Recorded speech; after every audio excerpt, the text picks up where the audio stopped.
আসসালামু আলাইকুম রহমতুল্লাহ বরকাত। আজকে আমরা আমার ভাইজির বাসায় শ্বশুর বাড়িতে গেছিলাম, কিন্তু মুখে হাসি ছিল কিন্তু অন্তরে কান্নার জোয়ার পাইছে। কারণ আমার আপন ছোটো খালা মারা গেছে গত 3 দিন হয়।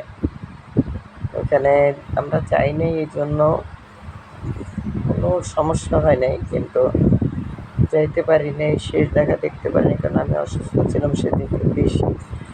এটা মনে করলেই খুব খারাপ লাগে। আমার ওই খালাতো ভাই আছে 3 জন, বোন 1জন, কিন্তু বোনটা পাগলের মতো হয়ে গেছে, খুব পাগলামি করতেছে। এখন বোনটাকে একটু দেখতে যাব, কালকে চিন্তা করতেছি যে দেখে আসি। জানি না যাইতে পারবো কিনা, শরীরের অবস্থা বেশি একটা ভালো মনে হইতেছে না। আর আমার খালার জন্য আপনারা সবাই দোয়া করবেন। আমার খালা তো পার হয়ে গেছে, হয়তো আল্লাহ তাকে জান্নাতবাসী করুক। মৃত্যুর ভয়টা তো তার আর নাই। আমরা যারা বাইচে আছি তাদের সকলের মৃত্যুর ভয়টা রয়ে গেছে, যে কীভাবে মৃত্যুটা যেন হয়। আমার খালা অবশ্য খালি করেই মারা গেছে, একা থাকতো দেশে।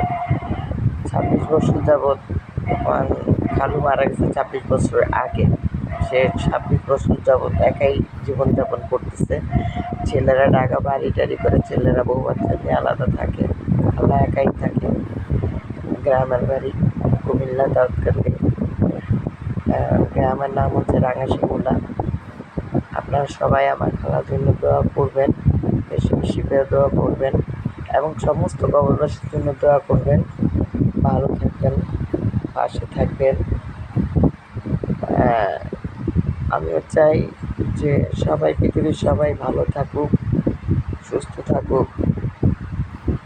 আর কবরবাসীদের যেমন রমজান মাস আসলে নাজাতের একটা মাস তারা পায়, সারা জীবন যদি আল্লাহ পাক রব্বুল আলামিন আমাদেরকে রোজা দিয়ে কবরবাসীদেরকে মানে ওই পারে একটু শান্তি পাওয়া যেত, তাহলে মনে হয় যে ভালো হতো। কিন্তু আমার মনে হওয়াটা নিয়ে বড় কিছু না, আল্লাহর ইচ্ছা।